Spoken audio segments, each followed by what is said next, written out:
Prijatelji, pozdravljam vas.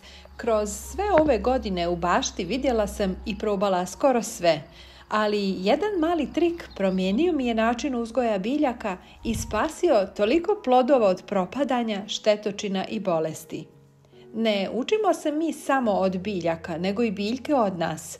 One osjećaju kada im damo pravu stvar u pravo vrijeme i baš zbog toga danas dijelim nešto što rijetko ko zna. Dragi prijatelji, pretplatite se na naš kanal i lajkujte ovaj video kao znak podrške. Hvala vam puno na tome. Uz pomoć samo jednog sastojka direktno iz kuhinje možete ojačati korijen biljaka, potaknuti cvjetanje, produžiti berbu i odbiti neželjene goste. Ne morate kupovati skupe preparate, priroda nam je već sve dala. Ostanite do kraja, pokazat ću vam kako da pravilno pripremite i primijenite.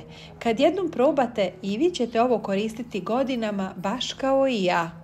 Podijelite ovaj video i sa vašim prijateljima i sačuvajte ga, vjerujte mi da će vam trebati. U ovih 20 godina rada u bašti isprobala sam toliko metoda prirodnih đubriva, zaštita i trikova, ali jedan me posebno iznenadio. Posebno kada je u pitanju bijeli luk. Mnogi se muče sitne glavice, žuti listovi, trulež u zemlji, štetočine. A istina je da bijeli luk traži samo jednu malu pomoć da postane jak, zaštićen i da napravi velike čvrste glavice. Ovo rijetko ko zna. Tajna je u dodatku koji ojačava korijen, čuva biljke od gljivica i ubrzava formiranje glavica. Sve što treba jeste da prije sadnje dodate jednu kašiku sode bikarbone u vodu kojom ćete natopiti sjemenski bijeli luk ili čenove i ostaviti da odstoji 20 do 30 minuta. Soda bikarbona dezinfikuje, ubija gljivice, odbija zemljišne štetočine i daje biljci savršen start. A još jedan trik. Pospite malo drvenog pepela po površini zemlje. Kalij i minerali iz pepela pomažu biljci da brže formira veliku i čvrstu glavicu dok pepeo odbija puževe. Ne morate kupovati skupe preparate. Priroda nam sve daje.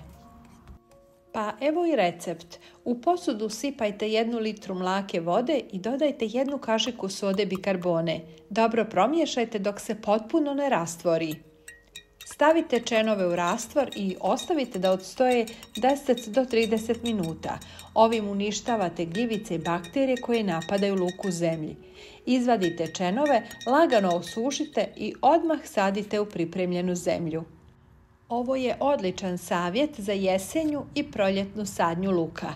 Radi na svim vrstama luka. Rezultat su veće glavice, čistiji razvoj i zdrav korijen. Dragi prijatelji, pošaljite ovaj video i vašim prijateljima na društvenim mrežama. Hvala vam puno na tome.